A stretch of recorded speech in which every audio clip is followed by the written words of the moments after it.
খনিজ সম্পদে সমৃদ্ধ কিন্তু রাজনৈতিকভাবে অত্যন্ত অশান্ত অঞ্চল পাপুয়ায় স্বাধীনতাকামী বিদ্রোহীদের হাতে এক মার্কিন পাইলট নিহত হওয়ার দাবি আন্তর্জাতিক অঙ্গনে তীব্র আলোড়ন সৃষ্টি করেছে।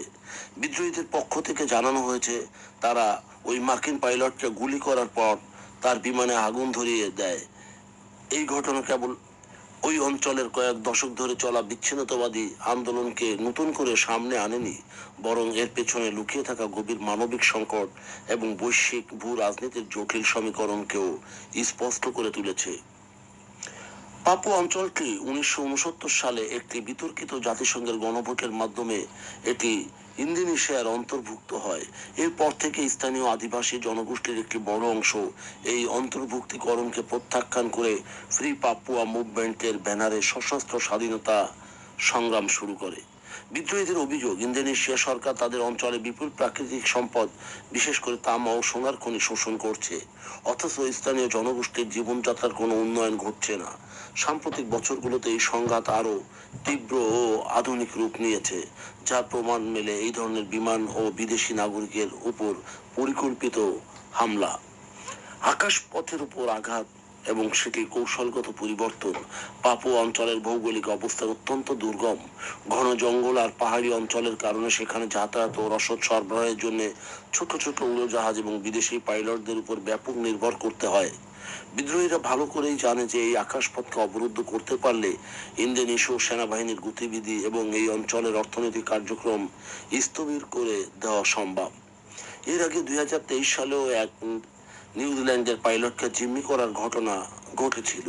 এবার মার্কিন পাইলটকে হত্যার দাবি সরাসরি ওয়াশিংটনকে এই সংঘাতে পরোক্ষভাবে যুক্ত করার একটি কৌশল হতে পারে, যাতে আন্তর্জাতিক সম্প্রদায় দীর্ঘস্থায়ী সংকটের দিকে নজর দিতে বাধ্য হয়।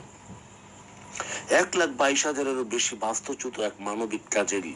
এই রাজনৈতিক ও সামরিক টানাপোড়েনের সবচেয়ে বড় ভুক্তভোগী স্থানীয় সাধারণ মানুষ। 2022 সাল থেকে শুরু হওয়া তীব্র সামরিক অভিযান এবং বিদ্রোহীদের পাল্টা হামলার কারণে এই পর্যন্ত 1,22,000-এরও বেশি মানুষ নিজেদের ঘরবাড়ি ছেড়ে বাস্তুচ্যুত হয়েছেন।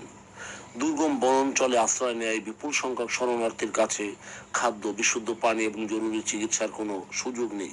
আন্তর্জাতিক মানবাধিকার সংস্থাগুলোর প্রবেশাধিকারও সীমিত হয় এই অঞ্চলের প্রকৃত মানবিক বিপর্যয়ের চিত্র প্রায় বিশ্ববাসীর আড়ালে থেকে যায়। একজন মার্কিন নাগরিক এবং পাইলটের মৃত্যুর ঘটনা যুক্তরাষ্ট্রের জন্য একটি বড় কূটনৈতিক ও নিরাপত্তা উদ্বেগ তৈরি করবে। জাকাতরা এই ঘটনাকে সন্ত্রাসবাদী কাজ হিসেবে দেখছে এবং এই অঞ্চলে সামরিক উপস্থিতি আরো জোরদার করার ঘোষণা দিয়েছে, যা সংঘাতকে আরো উস্কে দিতে পারে।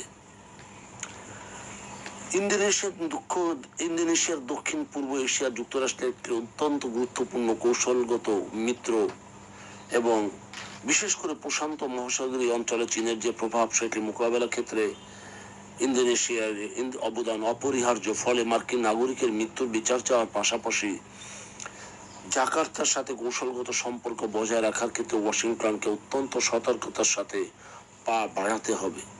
সবিশেষ পাপুয়ার এই রক্তাক্ত সংঘাত প্রমাণ করে যে কেবল সামরিক শক্তি প্রয়োগ করে বা অর্থনৈতিক শোষণের মাধ্যমে কোনো অঞ্চলের দীর্ঘদিনের রাজনৈতিক অসন্তোষকে ধামাচাপা দেওয়া যায় না।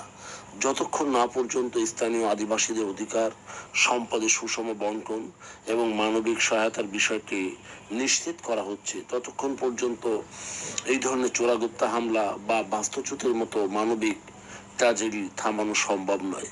এই ঘটনার পর আন্তর্জাতিক সম্প্রদায়ের উচিত কেবল নিরাপত্তার রক্ষা নয়, বরং একটি স্থায়ী রাজনৈতিক সমাধানের জন্য ইন্দোনেশিয়া সরকারের উপর কূটনৈতিক চাপ সৃষ্টি করা।